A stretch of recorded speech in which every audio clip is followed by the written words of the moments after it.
कहते हैं राजनीति में दोस्ती भी अस्थाई नहीं होती और विरोध भी अंतिम नहीं होता।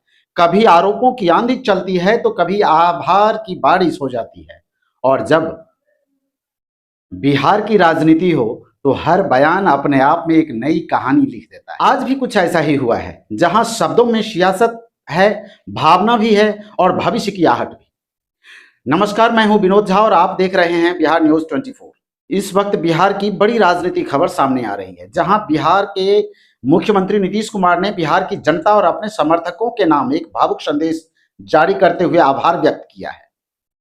हालांकि बिहार की राजनीति में आरोप प्रत्यारोप का दौर भी लगातार जारी है। विपक्ष के नेता तेजस्वी यादव अक्सर सरकार पर तंज कसते नजर आते हैं, लेकिन इस बार मुख्यमंत्री नीतीश कुमार का संदेश कुछ अलग ही अंदाज में सामने आया है।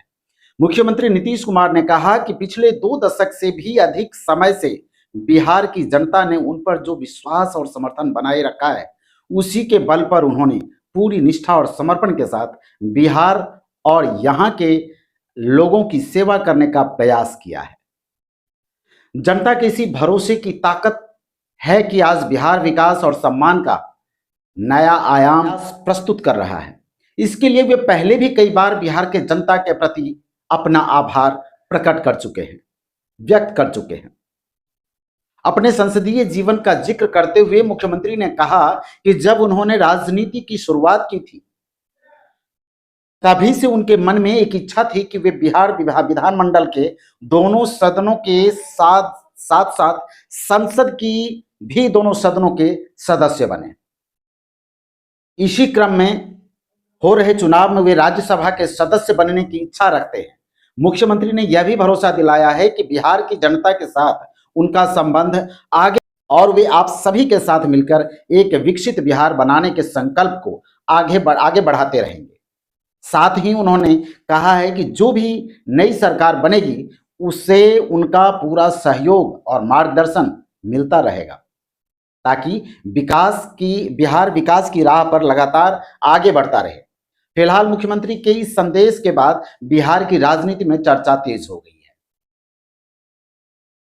और अब बड़ा सवाल यह है कि क्या यह सिर्फ एक आभार संदेश है या फिर बिहार की राजनीति में किसी बड़े बदलाव का संकेत। और साथ ही एक सवाल आपसे भी है, क्या आपको लगता है कि नीतीश कुमार का राज्यसभा जाना विकास की राजनीति में कुछ नया अध्याय खोल सकता है? अगर हां, तो जल्दी जल्दी अपनी राय कमेंट बॉक्स में कमेंट करें और आप कहें कि क्या हो सकता है, या कमेंट करके आप लिखें कि आप कहां से बोल रहे हैं और क्या हो सकता है, आपका राय क्या है, ये अपनी राय जरूर हमें दें। और इसी तरह लगातार देखते रहिए बिहार न्यूज 24, ताकि आप देखते हैं तो उससे हमारा विश्वास मजबूत होता है। और फिलहाल मुझे दीजिए इजाजत। धन्यवाद, नमस्कार, जय हिंद, जय बिहार।